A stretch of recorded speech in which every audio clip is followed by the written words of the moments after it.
নমস্কার বন্ধুরা, আশাদের খোঁজে রান্নাঘরে আপনাদের স্বাগত জানাই। আজ আমি রান্না করব পেঁয়াজ ছাড়া মৌরি, মেথি, কাঁচা লঙ্কা ফোড়ন দিয়ে আম কাতলা। উপকরণ নিয়েছি দেখুন, এই কাতলা মাছ, আলু এখানে একটু ভাপ দিয়ে নিয়েছি, আম নিয়েছি, এখানে লঙ্কা, আদা, টমেটো পেস্ট করে নিয়েছি, এখানে ফোড়নের জন্য মৌরি, মেথি আর কাঁচা লঙ্কা নিয়েছি, এখানে হলুদ, জিরের গুঁড়ো, ধনের গুঁড়ো। আমি শুকনো লঙ্কার গুঁড়ো অ্যাড করব না, কাঁচা লঙ্কা বাটা দিয়ে রান্না করব। গ্যাস অন করে দিচ্ছি,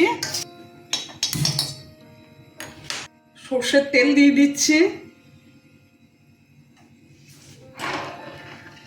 হয়ে গেছে, মাছ ছেড়ে দিচ্ছি।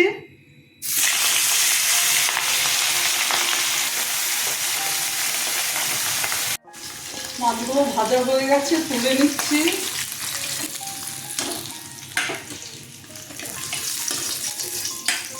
আমি এবার কাঁচা লঙ্কা, মেথি আর মৌরি ফোড়নে দিয়ে দিলাম, আম দুটো ছেড়ে দিলাম, আমগুলো ভেজে তুলে নেব।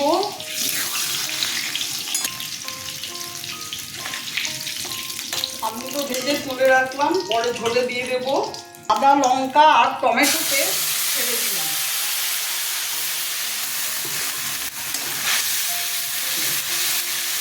মেথি, মৌরি, কাঁচা লঙ্কা ফোড়নে পেঁয়াজ ছাড়া আম দিয়ে কাতলা মাছের ঝোল করে খেয়ে দেখবেন, দুর্দান্ত খেতে লাগে। হলুদ গুঁড়ো, জিরের গুঁড়ো, ধনের গুঁড়ো দিয়ে দিলাম। আজকে শুকনো লঙ্কার গুঁড়ো দেব না। আলুগুলো দিয়ে দিলাম, আমগুলো দিয়ে দিচ্ছে,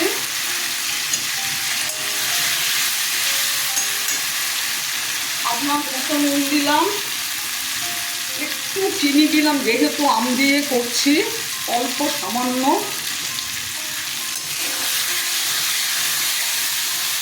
পেঁয়াজ ছাড়া আম কাতলা পাতলা ঝোল, দারুণ খেতে। কষানো হয়ে গেছে, জল দিয়ে দিচ্ছি।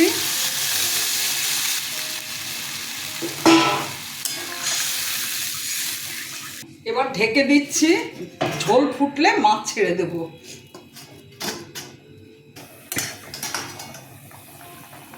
ঝোলটা ফুটে গেছে, মাছগুলো ছেড়ে দেব।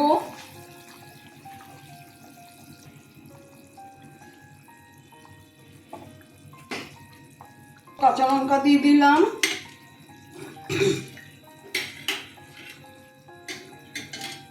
ধনে পাতা দিলাম,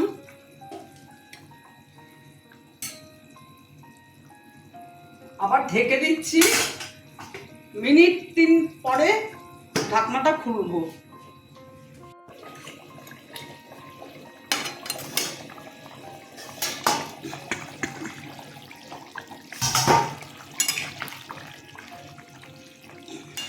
মাছের ঝোল কমপ্লিট।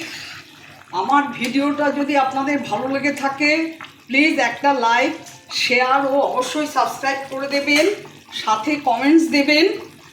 আপনারা এইভাবে আম দিয়ে, মেথি, মৌরি ফোড়ন দিয়ে, পেঁয়াজ ছাড়া কাঁচা লঙ্কা, টমেটো বাটা, আদা বাটা দিয়ে ঝোল করে খেয়ে দেখবেন, ভীষণ ভালো লাগবে। আপনারা ভালো থাকবেন, সুস্থ থাকবেন। আমার ভিডিওটা দেখার জন্য আপনাদের অসংখ্য ধন্যবাদ।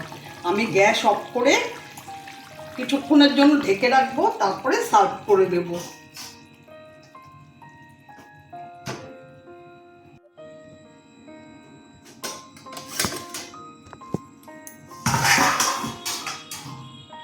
দেখুন বন্ধুরা, পেঁয়াজ ছাড়া আম কাতলার ঝোল কেমন হয়েছে।